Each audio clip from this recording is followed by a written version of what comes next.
33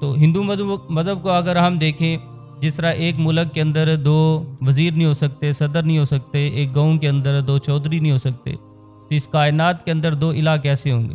تو قرآن مجید میں اللہ تعالیٰ فرماتا ہے اگر اس دنیا کے اندر 2 الہ ہوتے تو یہ سارا کائنات کا نظام درہم برہم ہو جاتا۔ ایک کہتا ہے میں نے دن نکالنا ہے، دوسرا کہتا ہے میں نے رات لے کے آنی ہے، ایک کہتا ہے میں نے اس کو بیٹی دینی ہے، دوسرا کہتا ہے میں نے بیٹا دینا ہے۔ تو آپس میں ان کی لڑائی اور جھگڑے ہوتے۔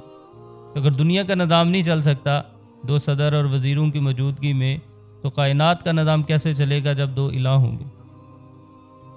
اور دوسری جو وجہ تھی کہ ہندو جو ہیں وہ اپنے مردوں کو جلاتے ہیں، اور ہندوؤں کے ہاں یہ ہے، وہ کہتے ہیں کہ انسان دوبارہ جنم لیتا ہے، کہ 7 اس کے جنم ہوتے ہیں، اگر اس نے اچھے اعمال کیے ہیں تو دوسرے جنم میں کسی اچھے شکل میں آ جائے گا۔ تو اسلام یہ کہتا ہے، قرآن یہ کہتا ہے کہ انسان ایک ہی دفعہ دنیا میں آتا ہے، دوبارہ اس کا دنیا میں آنے کا کوئی تصور نہیں ہے۔ اور اگر ہم ہندوؤں سے پوچھتے ہیں، ان سے پوچھا جائے کہ تمہارا کتنا جنم ہے، تو کوئی بھی نہیں بتا سکتا۔ تو یہ تو ویسے ہی انسان کی توہین ہے کہ انسان کو جو نا کسی کتے کی، خنزیر کی، کسی جانور کی، چڑیا کی شکل میں یہ جو دوبارہ آ گیا۔ تو اسلام جو ہے ان ساری چیزوں کی نفی کرتا ہے۔ اور ہندوؤں کے ہاں جو یہ جلانے کا تصور ہے، میں اس کو دیکھتا تھا کہ ہماری قوم اور برادری میں جو لوگ فوت ہوتے تھے ان کو جلاتے تھے۔ تو اب یہ جو جلانے کا جو تصور ہے یہ انتہائی وہ شرمناک ہے کہ ایک باپ جو ہے وہ ساری زندگی اولاد کو پالتا ہے، اور جب وہ فوت ہو جاتا ہے اور وہی بیٹا جو ہے، بڑا بیٹا، والد کی میت کو آگ لگاتا ہے۔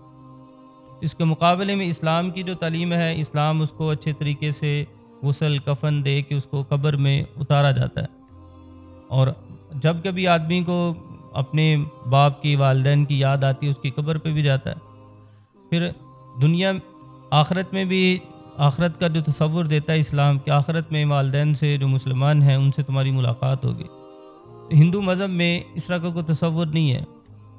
اسلام کی کس چیز نے آپ کو سب سے زیادہ انسپائر کیا، جس کو آپ نے دیکھا اور اس نے آپ کو بہت زیادہ متاثر کیا، آپ نے کہا نہیں یار اب اس میں وہ جوائن کر لینا چاہیے، وہ کیا چیزیں تھیں؟ تو سب سے بنیادی چیز جو ہے وہ توحید ہے، کہ جس سے میں متاثر ہوا۔ ہم اپنے رشتہ داروں کو دیکھتے تھے، گھر والوں کو دیکھتے تھے کہ وہ بتوں کی پوجا کرتے ہیں، کوئی تصویر بنا لیتا ہے، کوئی لکڑی کا بنا لیتا ہے، کوئی لوہے کا بنا لیتا ہے، ٹھیک۔ اب یہاں تک کہ مختلف علاقوں میں، ہندوستان میں، نیپال میں، وہ سونے اور چاندی کے بت بھی بناتے ہیں لوگ، پھر اس کو کیا کرتے ہیں، اس کو تالا لگاتے ہیں کہ نعوذ باللہ، تو خدا کو کوئی چرا کے نہ لے جائے، اس کی حفاظت کی جاتی ہے، اس کے لیے چوکیدار رکھے جاتے ہیں، باڈی گارڈ رکھے جاتے ہیں کہ اس کو کوئی چرا کے نہ لے جائے۔ تو یہ جو شرک کا جو معاملہ ہے ہندو مذہب میں، کہ کوئی آگ کی پوجا کر رہا ہے، کوئی سورج کی پوجا کر رہا ہے، کوئی کسی کی پوجا کر رہا ہے، یہ بہت عجیب سا لگتا ہے کہ جب اس کائنات کا بنانے والا ایک ہے تو اس ایک کی پوجا کرنی چاہیے۔ آپ کے گھر والے آج بھی ہندو ہیں یا وہ بھی مسلمان ہیں آپ کے ساتھ؟ میری تقریباً ساری فیملی ابھی بھی ہندو ہے، ان میں سے کوئی بھی مسلمان نہیں ہوا۔ جب آپ مسلمان ہوئے اور آپ کے پیرنٹس ابھی بھی ہندو ہیں تو ان کا آپ کے ساتھ کیا رویہ تھا؟ انہوں نے آپ کو کیا گھر سے نکال دیا یا آپ کے اپنے پاس ہی رکھ؟ جب ان کو پتہ چلا مسلمان ہونے کا کہ یہ مسلمان ہو گیا ہے، تو والدین نے، والد صاحب نے سمجھایا، بھائیوں نے سمجھایا، رشتہ داروں نے کہ تم نے غلط کیا، تم اپنے دوبارہ مذہب میں واپس آ جاؤ۔ میں نے کہا اب تو مشکل ہے، یہ میں تو دوبارہ ہندو نہیں ہو سکتا، میں نے اسلام مجھے اچھا لگا، میں مسلمان ہو گیا۔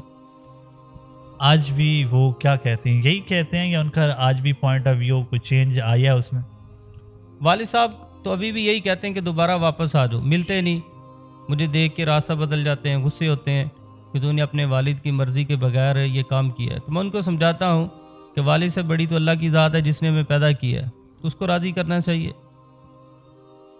اچھا، عام طور پہ یہ کہا جاتا ہے کہ یہ بہت سارے کیسز ایسے آئے ہیں کہ جو ہندو ہیں ان کو زبردستی مسلمان کیا جا رہا ہے۔ میں آپ سے پوچھنا یہ چاہ رہا ہوں، کیا آپ کو بھی زبردستی مسلمان کیا گیا تھا یا آپ اپنی مرضی سے ہوئے ہیں؟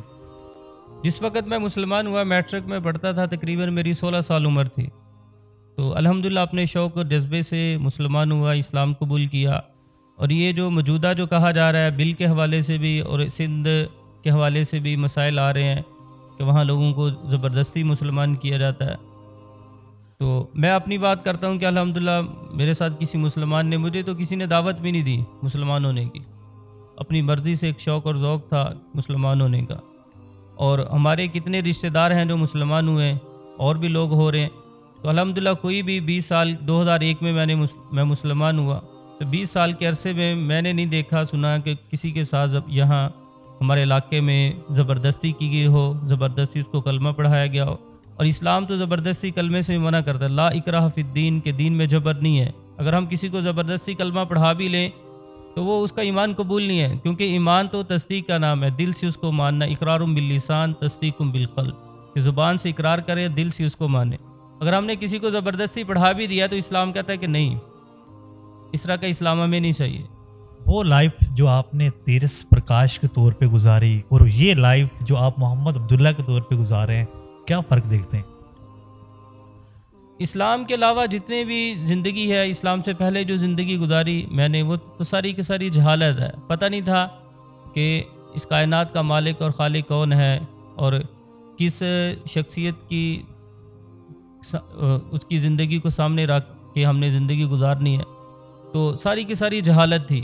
تو جب مسلمان ہوئے، اسلام کو پڑھا، اسلامی تعلیمات کو پڑھا، قرآن کو پڑھا، احادیث کو، سنت زندگی کو پڑھا، تو پھر پتہ چلا کہ اسلام جو ہے یہ دنیا کی سب سے بڑی سچائی ہے.